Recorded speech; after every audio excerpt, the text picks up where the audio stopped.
আমাদের ভাই এই যুবক হিন্দুত্ববাদী ভারত বিরোধী আগ্রাসনের, আমি মনে করি হিন্দুত্ববাদীদের বিরুদ্ধে লড়াই করে সংগ্রাম করে তার জীবন তিনি বিসর্জন দিয়ে আল্লাহর জন্য, এই ভূখণ্ডের জন্য, দ্বীনের জন্য তিনি শাহাদাতের মর্যাদা লাভ করেছেন।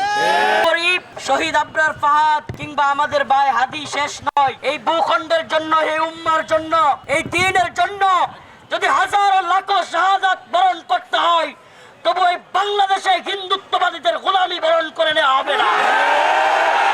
আমাদের ভাই হাদির শাহাদাতের তামান্না ছিল, শাহাদাতের সিলসিলা জারি থাকবে। এই উম্মার যুবকেরা তৈরি হচ্ছে ইনশাআল্লাহ। আমাদের কথা ক্লিয়ার, তেরা মেরা রিশতা কিয়া, তেরা মেরা রিশতা কিয়া। কোন শয়তান বামপন্থীরা যেন সিজদা দেওয়া আমার ভাই হাদির এই সংগ্রামী জীবন কেড়ে নিতে না পারে।